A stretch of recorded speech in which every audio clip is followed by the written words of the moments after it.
Hey guys, welcome back to Real Housewives Recaps. I'm so glad you're here. Today I'm bringing you a treat. Many of you sent me this. It was the Times Radio had posted this video with, I believe her name is pronounced Elsa Taylor, and she was the press secretary for the Queen, and she goes on to talk about what it was like to work for the Queen.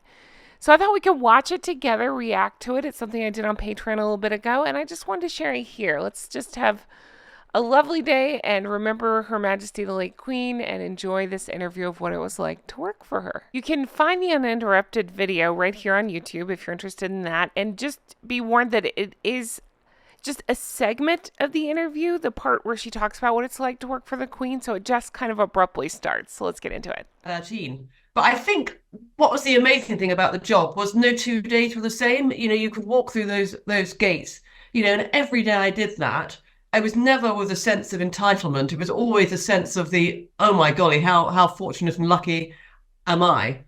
This is her. I already love her, right? I love her attitude. I think that's how I would feel as well. I mean, of course it's a job, but also how lucky am I to be able to be around this and to be a part of this. I think that's really cool. And I immediately liked her because of her attitude toward it. And every day would be different. Whether it was dealing with the media, whether it was going on a royal engagement, seeing an investiture, or just being in the office and meeting different people. So I think that was, it was an ordinary person, me, doing an extraordinary job. So as I said, I counted my blessings every day. And sharing the office with the corgis as well. Oh my goodness. Can you imagine? I would never get anything done. I would be playing with the corgis. It would be hard to focus. I tell you, Kate, when those corgis, you'd see them coming down the corridor, and I'm a huge dog lover, but when I saw those corgis, I would shoot into the nearby office and hide because Why is they were that? pretty ferocious. They were pretty ferocious. Aw, I want to be covered and smothered in ferocious corgi snuggles. So cute. I remember actually, the Queen hosted an afternoon tea party for the All Blacks rugby team from New Zealand. So these great big, sort of 6'5", 6'6", huge guys. Jonah Loma was one of them. And when the Queen and the corgis came in, the Queen often used to use corgis to sort of break the ice and put people at their ease. And these huge rugby players were sort of all putting their backs against the wall in terror. I mean, it was hilarious.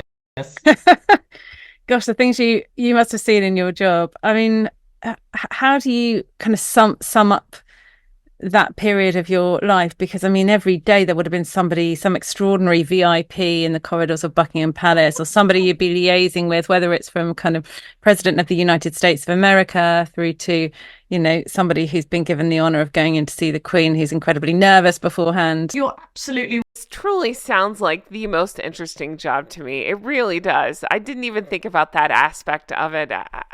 It would be so fascinating to watch and to interact with people as they were about to meet the Queen or seeing the Queen again or whatever the situation was. How interesting. Right, I've got so many stories, probably too many to say, but I remember, from sort of the sublime to the ridiculous, Kate Winslet getting her award from the Queen at an investiture, and she was standing around with her then boyfriend, now husband, and sort of no one was talking to her. So I went up and said, would you like a glass of champagne? We're sort of hosting a little party in the Aquarius room. She said, oh, that's so kind. So she and her husband went in for a glass, and then I gave them a tour of the palace. And I thought, wow, this is Kate Winslet. This is really cool. So it was fantastic for me. Oh my gosh, what a cool story. I love Kate Winslet, so I would just be fangirling out over that. I have a question. Did anybody need me to give Daniel Craig a tour? Because he popped into my head when thinking about, the Queen and celebrities and stuff. I'm happy to give him a tour. There was a great moment from that investiture, actually. I remember that Kate Winslet came and people sort of said after, what did the Queen say when you got your honour?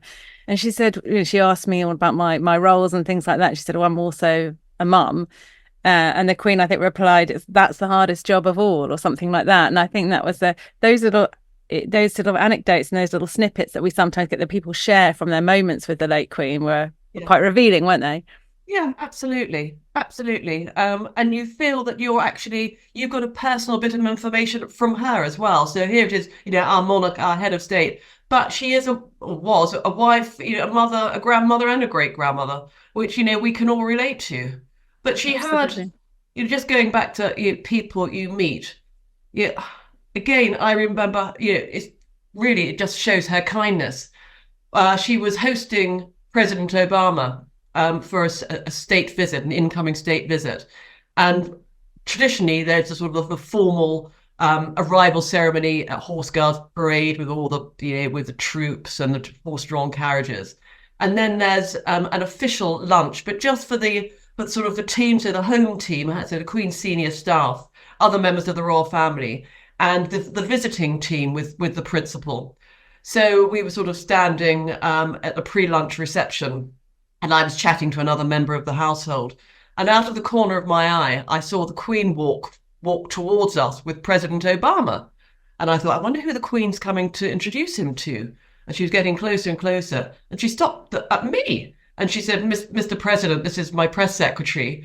And all I could think of is like a think bubble in my head. I was like, oh my God, it's the President of the United States. And he said, ma'am, it's lovely to see you. Then the Queen said to him, yes, my press secretary is married to a naval officer. And he said, oh, tell your husband he's doing an amazing job. And I guess, oh my God, the president is saying my husband's doing a great job. And it's one of those real sort of pinch me moments. The Queen didn't have to do that. She didn't have to introduce him to me, but she did as a huge act of generosity and kindness. Oh my gosh, what a cool story. That's incredible. And obviously it made such an impact on this lady. And I mean, just hearing things like that, stuff that would have never been otherwise advertised. I love hearing details like that, just small things that mean so much to so many people. And say again, I go back to Catherine and hearing details. And you know what I think about with Catherine? This is just so silly, but just when that little baby grabbed her purse, she could have reacted swiftly and grabbed it back, or she could have, she's always friendly, so she would have found a friendly solution. She could have had, I don't know, whatever, whatever they're at 5, 6, whatever, come in and take care of the situation. But no, she handled it with such grace and smiled and just was like, that's cool. Just give it back to me when he's ready. And she kept meeting people and wasn't even worried about it. It's so silly, but it's just small details of how people handle things, how thoughtful they are, and how kind and gracious, even when they don't have to be. I think it'd be totally reasonable for the Queen to go talk to the President of the United States privately. But instead, it sounds like she walked him around and introduced him to people that were important to her. And that's a cool detail. I love hearing stuff like that. That's so lovely. I think I remember her sort of very skillfully kind of manipulating the room in a way, just sort of going around being introduced to people. But there's all these kind of sort of stories about how she had these signals to her aides that, she was getting bored of somebody. She'd move the handbag from one hand to the other. I mean, how true are those stories?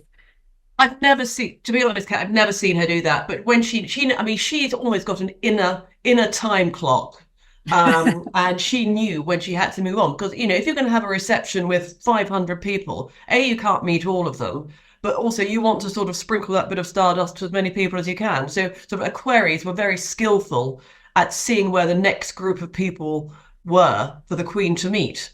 Just get lost in this interview, and I find it all so interesting. It's a skill that you most certainly would have to have in a position like that. And again, I can't help but think about Catherine, and I've seen her do the same in group settings. And again, all the royal family has to do this. But I just remember somebody, and they may have been on the spectrum or something, but they were very nervous and got upset when talking to Catherine because, it was an emotional moment. And I just remember her thoughtfully reaching out and comforting that person and saying, it's okay. We all get nervous. It's all right. And what a skill, right? To be able to move through a crowd, but also make those, few seconds interaction you have with that person mean so much and a very thoughtful interactions.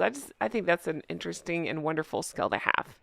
So it was all, it's like it used to go like clockwork. It really did. And the Queen would just say, "Well, it's very, very nice to meet you, and thank you so much for coming." And then she'd move on to the next group. The Queen had seen it all, even by the time that you got to the palace. She'd seen negative press, positive press.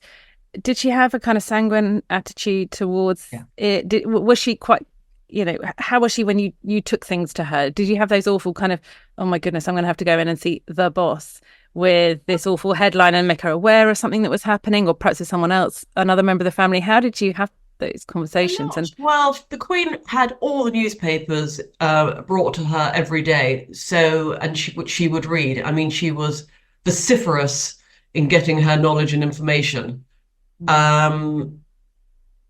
So that's how she found out. But if there was a brewing issue, we would put a note up. If it was very urgent, we would ask to see her. But yes, sanguine, and also, yes, she probably has seen it all. Yeah, and you come into the royal household as a newbie, and you're like Tigger on speed, really. You're all very, very excited, and you put a note up to the Queen, thinking that you've got to come up with this great idea. You've had a light bulb moment.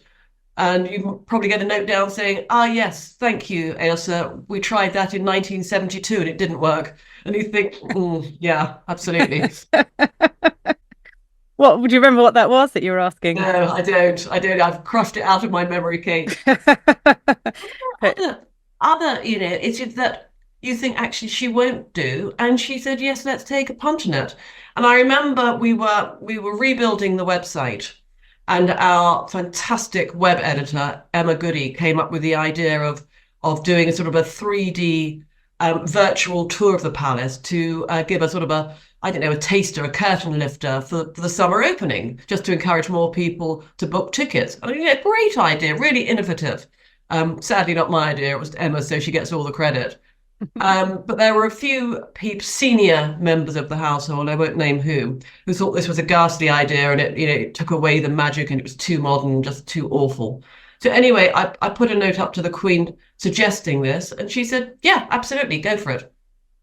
Sorry, I forgot to speak again. I'm so into this interview, but this is so interesting. Who do you think that the grumpy one was behind the scenes saying, no, absolutely not? I love that the Queen was so on board with it, and that's great. That makes me so happy to hear, and just up for good ideas. I think that's really cool and brilliant. It's slightly more regal terms, but yes, it was approved. You are in the very unique position of having the late Queen as your boss. What were the kind of life lessons or career advice you took away from that time at the palace? Don't make up when you're not sure of your ground. Be very sure of your ground. Right. You're going to, because she would see through any I can't swear, can I? Any rubbish that you might spin. So, shrewd. She was shrewd. Yeah. She was. She recognized someone who was, also she didn't like people who put other people down. She recognized she didn't like conceited people. She didn't like people who sort of showed off. Because I remember being with her. Yeah. You sort of kindly introduced me at one event, and there were lots of people saying, "Oh well, I'm this and I'm that," and she sort of seemed to find that all quite boring. People kind of show off about their status and thing. Absolutely. Sadly, the interview ends. I just really enjoyed that, and I hope you did too. I love hearing the behind the scenes information like that, and getting a glimpse at Her Majesty the late Queen. Again, I wanted to celebrate Trooping the Color today and make it about the royal family, and just have a lovely day together, right? So enjoy these beautiful peonies. One of my favorite flowers. I just love this background so much. So I'm sharing it with you. Enjoy these beautiful peonies. Enjoy this beautiful day. And I hope you make the most of it and enjoy it. And I'm thinking about all of you. And happy Trooping the Color. And happy almost Father's Day. Tomorrow's Father's Day. It's here in America. I don't know if it's the same in the UK. But happy Father's Day to all the ganders out there. And I'll talk to you guys again soon. Take care. Bye-bye.